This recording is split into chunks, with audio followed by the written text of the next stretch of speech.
Director Sam Yates, writer Tom Bateman.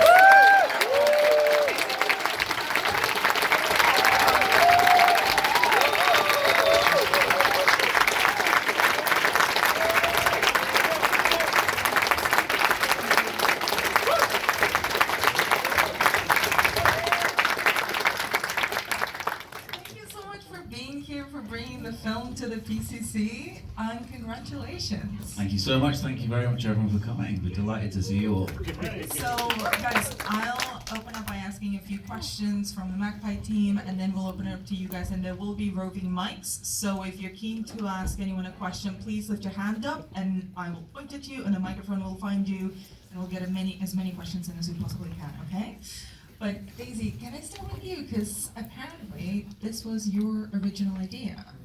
Yes. Do you remember what was the spark of that idea? What came to you first? Hi everyone.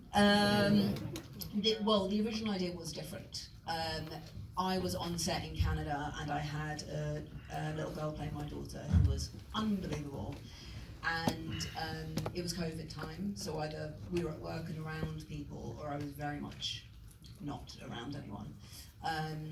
And I was just thinking about those relationships on set and how quickly intimacies can be formed in that environment. So actually the original idea was an actress trying to infiltrate a family and what that might do to everyone involved. So that's initially what I told Tom. And he started writing it, and his feeling was just, who is the woman at home? Who is the person that doesn't get to be at work? Who doesn't get to have this? I mean, being on a film set is fucking cool. So who is the person that, you know, their little girl is going off and essentially feeling like she is missing out on this amazing life, and then add to that her husband who has a wandering eye, and how much pressure can that person withstand? And Tom, is this your first script? Am I right in that? It's my first one what's been made. Thanks.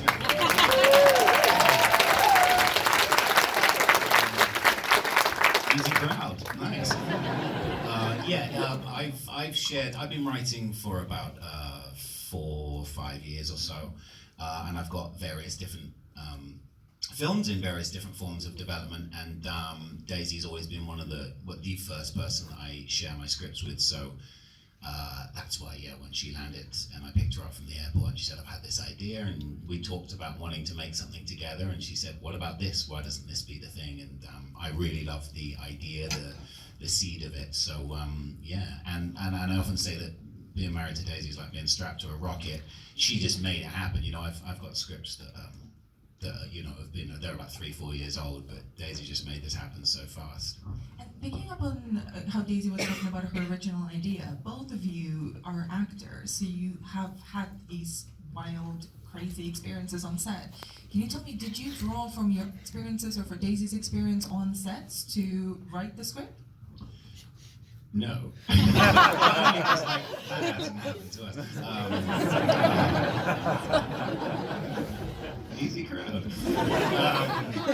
No, that hasn't. I mean, we both knew, as soon as Daisy told me what happened, I thought, man, I can imagine that straight away. I can see that, and what's fascinating about a film set, or a theatre troupe, any creative space, I suppose, you open your heart up, you open yourself up, you become a family, and those intimacies and the closeness of people is sped up massively.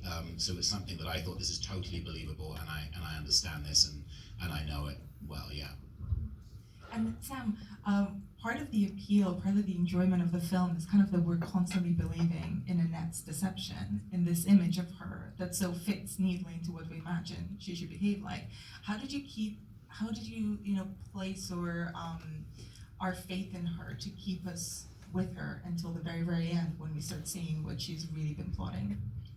That's a really good question. I think it felt a bit like we had to make the decision to cut the twist off and then make it as compelling as possible to that point. So probably we were more in the territory of psychological thriller / noir with Annette, and it was very much trying to present her as slightly unstable and kind of dangerous, so that you feel she could do something bad, whether to herself or possibly to Ben, or some people have said even to the children, which is not possibly kind of like we didn't want to like turn that up too high, but I think it is there. So I think it was about that and trying to physically be with her as much as possible with the camera, I think, and build a sort of relationship with her, and musically as well.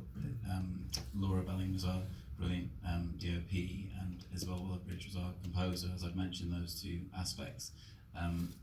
Was to sort of go with her thematically. So like something that I really loved about the script was about breath, and it was sort of suppressing a breath as a kind of coping mechanism. I've always loved that theme of like if you suppress your voice enough, it does quite a lot of damage. We kind of reflected that musically with the flute that kind of gains a bit of flow, etc. So generally trying to steer all of the production to her kind of mental state, so that we kind of like being with her, even though we're like, what's she gonna do? And Shazad, I'm going to try to phrase this in the nicest possible way. You seem like a really nice guy, but Nice guy. How do you approach playing a character that consistently makes terrible choices? Well, I think the main thing is just trying to humanize the character to a point that you try and win the audience over a little bit and find the moments of comedy and you know, establish that they did have a nice relationship at some point, even though we joined them when it's going sour. Yeah, I think that's the joy of it, that you want to sort of win them over and then see this piece of shit get his comeuppance. And actually, for the both of you, for Daisy and Shazad, you kind of play both of your characters do quite despicable things in some ways, and for them, it always seems justified. Kind of, did you talk yourselves, kind of how did you justify for yourselves your own character's choices? I mean, I still think Annette's choices are justified. I mean, I think for me, playing someone who has been time and time again undercut and undermined and just we've talked a lot about paper cuts. It's not always big jabs that Annette is receiving, but over time those cuts cause a lot of damage, and she is trying to protect her kids, and she is doing everything for her kids.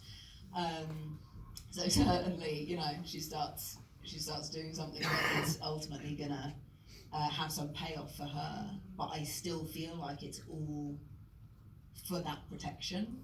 And certainly the moment for me that I felt like was the turn for her into, okay, how am I actually going to actively do something different here, is when Alicia essentially enters the house.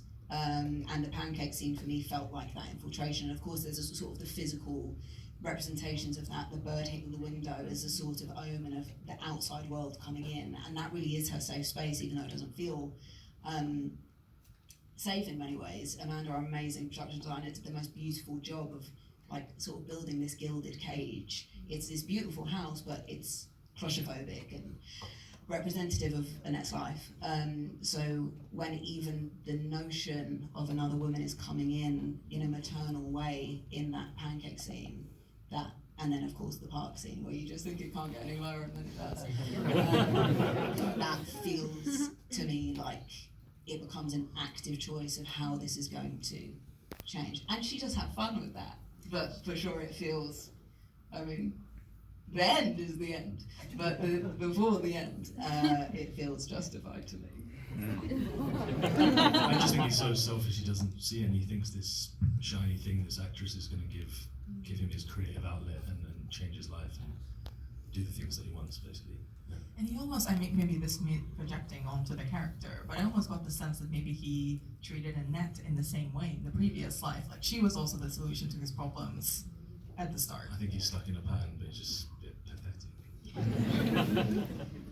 You seem very nice. Can I actually pick Sam and Daisy on the design of Annette, especially? I feel like she goes through such a visual journey as well, and her costuming and the makeup, and we see the red lipstick is such an iconic part that we often associate with the woman with nefarious intentions. Can you talk me a little bit through your thinking of how she would evolve visually? Sure. I mean, I'll start with Natalie Raw, who's our costume designer, and the three of us worked quite closely on that, along with Amanda, production designer. So basically, you may have seen that she starts in kind of more shapeless, kind of brown or like washed out colours essentially, but she's kind of inked in throughout the film. So by the end, she's kind of wearing something that is, it's a well-fitted suit. It's very, very dark. It's kind of expensive. She feels powerful in it. And so it's a sort of process of her kind of coming back to life, I suppose, visually through the film. And I think, we've actually got Jat as well, our colourist here tonight. There's much more colour in the final scene there when she's at the table and she's sort of commanding the space in a different way. And I suppose we try to reflect that in camera work as well, where the kind of, she has a sort of antagonistic relationship with the camera in the early half of the film. She's kind of trying to get away from us quite a bit actually, but the camera's kind of there, or is kind of literally following her, or is waiting for her when she comes back. And we took some of the techniques of the great John Demme to with the subjective POV, that essentially she's commanding by the end of the film at the dinner table with Shaz, but before that she's very much in control. We've all seen Silence of the Lambs, I'm sure, and there's an amazing journey that Jodie Foster goes on in that film, from kind of being the object to then becoming the subject. And so we try to sort of reflect it in all aspects, I would say. And of course performance, which is no small thing, Daisy. And Tom, can I ask you kind of on a script level? You have these two women, and we have these very specific ideas of them at the start, and obviously, particularly Matilda's character really changes in how we see her by the end of the film. How were you conceiving of these characters on the page, and did they sort of shift once the film started shooting? Yeah, I mean, really, back to your first question with this story starting, that it was going to be her story, Alicia's, that it was going to be an actress that infiltrates and steals a family. And as Daisy said, the more I was writing their backstory of who these characters are, Ben and Anette, I was fascinated by this woman's strength, and I just thought, wow, the resilience and the power to hold together a family, despite the fact that this her husband, who should be her partner, is betraying her in tiny paper cuts and also on a bigger scale. So I wanted her, as soon as she shifted and Anette became my focus, I very much wanted it to be a character piece that she was evolving, and that we as an audience will root for her and want her to win, and not only win, but for her to find the power that is within herself. And with Matilda Lutz's character, Alicia, really, she was not a tool, but I wanted the audience to, in the way that, not this man, but the character he plays, I wanted, he overlooks his own wife, and he underestimates her, overlooks her. She becomes invisible to him. Similarly, the opposite happens to Alicia, and hopefully through the audience, that they effectively think they see someone that isn't there. And these tiny little, I thought Matilda's so wonderful in the film, because she holds a sadness and her own backstory. Is very adamant that we gave her own backstory, her own pain and battle that she is battling with. She has had her privacy invaded. That theme runs throughout the film, but I wanted her to be dealing with it in a different way, and that this man is actually invading it. So she too goes on. It's more of a private journey, but it's more of a perspective journey for an audience, that they hopefully think she's one thing, but she's another. Similarly, they will hopefully think Anette is one thing, and so she's another. And I think she was remarkable in the reads that she did, Matilda Lutz, and I mean, Sam can talk much more about that, sort of like gauging that level of performance, what she was showing for an audience, because she could have played it fully seductive, the other woman. She could have also backed well away from that. So it was kind of a tightrope walk that they found on the day, and even in the edit, as we were editing the film. Chris, our editor's in here as well. And all throughout the edit, we were working out how much to show. That character was a real tightrope walk too. Briefly, I suppose that was the skill of Matilda, because she gave us enough in the real world that there was a bit of attraction between them. But obviously, the relationship as it stands is mostly fictitious. But I think she gave enough there that you go, oh, it could happen. If it could have happened, and it could happen, and it sort of does. It feels like a nice moment to open up to audience questions. So anyone who's looking for a question, please lift your hand up. I see you. 1 second. Let's go to you, and then we'll go to one of the hands that's there in the middle. Just keep your hand up afterwards. Thank you for the film. I enjoyed it very much. I want to ask about backstory. So as the writer, you must sort of done a lot of thinking about what the characters were before. Did you, as the actors, sort of think as well? Did you go up with what you had said, or did you think, and how did you, as the director, sort of get involved in that sort of thought process? Everyone's looking at me. For my part, I was. There's a wonderful book by Ed Zwick, filmmaker, called Hits, Flops, and Other Illusions, and he writes in that one should try when writing to begin the story as late as possible. And there was obviously a version where we could have started and almost seen the backstory, seen this couple wonderfully in love and it blossoming, and then move forward in time. I was really interested in starting the story very, very late on, where these characters are kind of just getting to the end of holding it together, and you're seeing how they've obviously been coping for the last 8 months plus. And it was something that in earlier drafts was far clearer of what had happened, but I didn't really want it to be an exposition piece in that way of going, you did this, and therefore this. I wanted it to be a little bit more found in the moment as the audience discovers it, and these characters develop. So the backstory was kind of stripped away dialogue-wise, but we did, as a team from early on, discuss that, but I'm sure these guys also have other thoughts on that. Yeah, I mean, Sam came on as a director super early, so creatively we were all very, and Shaz was on super early too. I mean, the earliest actually. You were our first. So we were all very together and really knew what the story was, what the backstory was, and also what the film was to be. But yes, we spoke about what that relationship had, the relationship that had existed, and to Shaz's point, we wanted there to be an understanding, certainly in Ben's behaviour towards Alicia, that this relationship was once good, and Annette had a career, and this was not where they were before. And yeah, how long our relationship had been going on, which is probably like 8-10 years.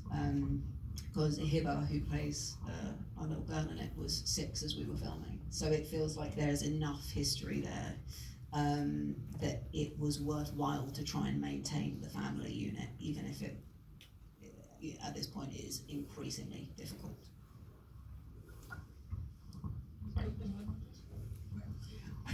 We've got another question over there. You've got the microphone, I think. Hello. So in the story, what was a bigger concern for Annette? Was it more her husband could have an affair, or another woman could go close to her daughter in like a mother-daughter sense? In terms of playing it, the daughter. I feel like he has clearly cheated before, and though the pain is, oh my God, is this happening again? She knows she can withstand that. That is doable. It's not what she wants, but it's doable. But the kids playing her were the line. And the minute that is crossed in any way that feels familiarly inappropriate, that is the cutoff. Yeah, so always the kids first. I kind of want to throw in a question for Shaz. I'm so sorry to interrupt, but I was wondering, you were mentioning before the kind of the moment for your character. I wonder if you felt that there was kind of a breaking point or a cutoff moment for Ben, where he was like, I'm done, I cannot do this anymore, I need to move on with this fictitious love affair that I've concocted. Sorry, you mean at the beginning or the wait? No, sorry. for your character, was there sort of a turning point, did you find, for him, where he went full villain in a way?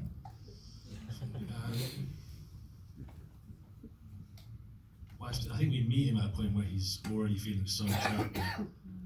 When as soon as he goes to that set and sees her for the first time, when he becomes a voyeur almost, that's enough. When he sees her face in that first interaction, that's almost, he can't stop it then, and it's just a snowball. And he doesn't think he's, someone so selfish or someone so pathetic doesn't think he's doing anything that wrong in his head. He's just sort of, I'm just doing this, and she is the answer to all his problems. So I'm just going to go and get what I need to get, I think. Yeah. more questions. Let's go to you over here in the front row, and then we'll come to you. Yeah, just keep your hand up for later. Hi, I love the movie. My question was like, is there any scene that stands out for you guys? Like, To watch. yeah. I think the dinner table scene is always a scary one because the first time he's in the room with all three technically at the same time, I think, and it's because I spent the whole movie with my daughter, my wife, or this new person, so just, and the build up to that because it's the explosion of everything, so that was quite it's always fun to build to that moment and see that. I do like when he falls over, a bit of slapstick. I do too. I think actually something and it's very weird to have watched this many times with my own face in it. But the scene in the park, because I had such a good time doing it because we had seen Pippa in something and we were like, and it was a really different part she was playing, but I was like, oh my God, that's the Esther. She could do that Esther energy. So doing it was so brilliantly, amazingly uncomfortable that watching her in that scene is just brilliant. It's so enjoyable. It's so intimate and so exposing, and of course it's really the lowest point for Annette in many ways, but watching Pippa in that scene is just endlessly, I mean, I love a lot of it, but I love all of it, but that is, I feel like watching her in that is very enjoyable.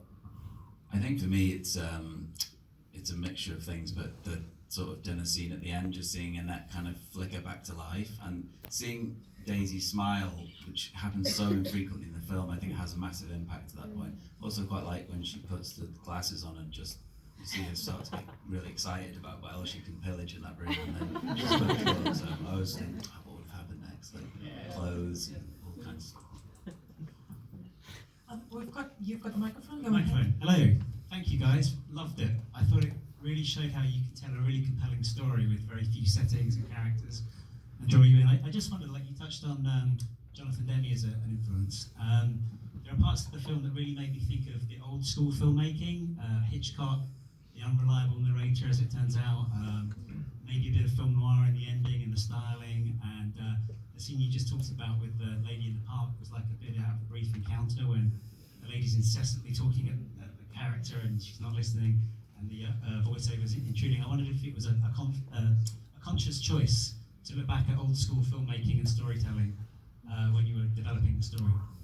That's a good question. Yes, I mean, not necessarily conscious, but I think between Chris, my editor, and me, we kind of like old in our tastes, I would say. So we do look back and get excited by older stuff. I think generally, I think Scorsese said it much better than I'm about to, that there's a sort of dilution of film. So he would say, why don't you go back to the source material of a noir rather than look at like the diluted version that happened 5 years ago or 10 years ago. Not that those films aren't also valuable, but of course they are, but to try and educate yourself in the kind of history of the genre basically, so you can steal as much as you possibly can in pursuit of kind of creating the effect. But I think to find like what a noir was is something kind of interesting looking into that prior to being called a noir, they were called melodramas, right? So that's a term that is kind of a bit of a dirty word these days, but I've always loved melodrama on stage as well. It's things where the emotions are pushed much harder and higher than they might be in everyday life. And that's a real sort of feature of a noir, is a normal person pushed to extremes, and you sort of see what will they do.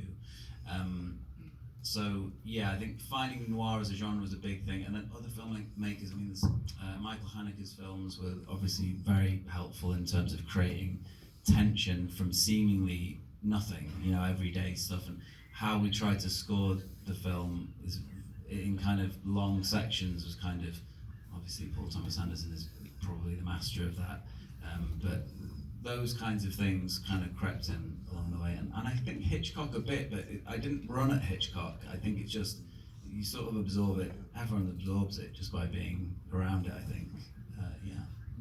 Got the question at the back. I think someone there has a microphone. Go ahead. I absolutely love the film, and I was curious about So we can't hear you very well. Can you speak into the mic, please? Hello, can you There hear we me? go. Hi, I love the film, and I was curious about the film that the characters were filming, and what the influences around that one is, and if you guys have like a full plot idea for that film.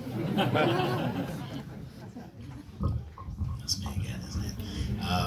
Yes, and it was something that, particularly given that the inspiration came from Daisy coming from a film set, very much wanted that film to be very, very real and authentic. For Alicia, the character of Alicia, that's predominantly where her character lives, so it wanted to feel as rich and authentic as possible. So my first initial ideas, we knew that this kind of like really became fleshed out once Sam came on board and we were discussing what that could be and finessing that. And we knew that we wanted something period of a different time period to, like have a stark contrast between the real world and the fake, also the fake, the dreamlike world, and keep that theme going. So I was thinking of worlds like Ibsen's plays, A Doll's House, Hedda Gabler, things like that I knew very well, and I thought that's very, very rich, character-driven pieces with women overlooked and put into difficult positions in those plays too, which I like sort of mirroring those themes too. Obviously you can't just steal those plays, so I had to sort of write not a very detailed film within a film, but yeah. Got time for one last question. Let's go to one at the back as well, because the microphone is over there. Someone at the back who has a question? I think there's a hand right over there. You're very keen. Keep your hand up, please. Yes, it's you. I can see you looking around. The microphone will find you. This one. Thank you. Yeah, again, thank you guys, such an amazing film. I think you took us all on such an emotional roller coaster throughout, and sorry Shaz, but I think we all ended up hating you by the end of the film. Just quickly, I'd like to shout out to Hiba Ahmed, who played Matilda so well, I think.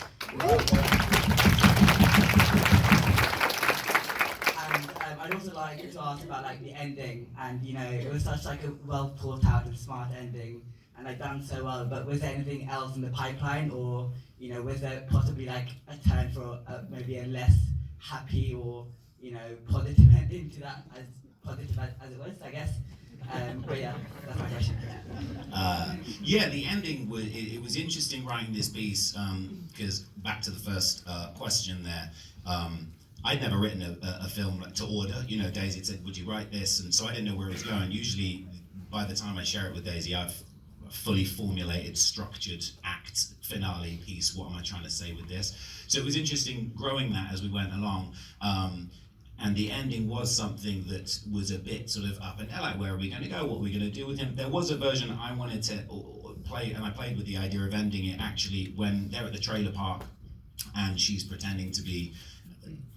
Spoilers. Oh yeah, it's nice. But when Ben's at the trailer park and Tilly goes missing, that for me was going to be, because I thought, what's an appropriate justice for this character and for this woman is to a narcissist who cares about his image and what people think of him to be publicly shamed in this place in front of this person who he's obsessed over.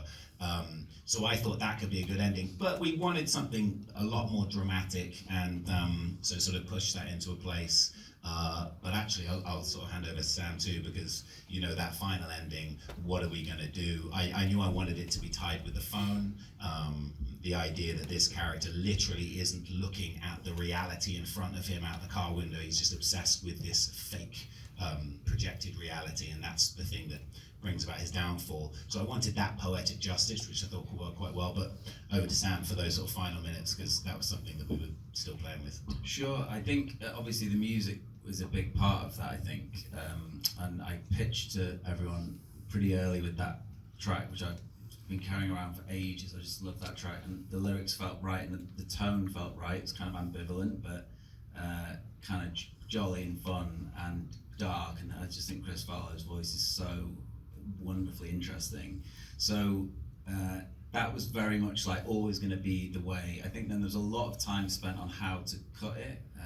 So what we were showing when and how it played out, and kind of what the final beat was before that was the end, and we've discovered really that it was Annette kind of smiling and nodding at him in that scene.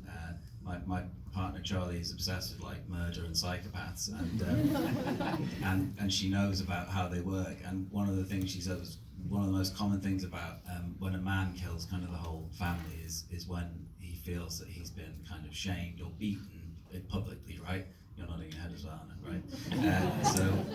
And in a way, that was a very key moment to go, oh yes, that would be the thing that would tip him most over the edge, so that he goes on his tirade. And on that note, there is a version, of course, where like I think we discussed this, where Annette could just hang up the phone as he's screaming, you know, and then you wouldn't quite know what happened, but it just felt like, you know, it's a noir. You have to kind of land the plane, and then we added the fire later. We had to beg for more money at VFX to add the plane.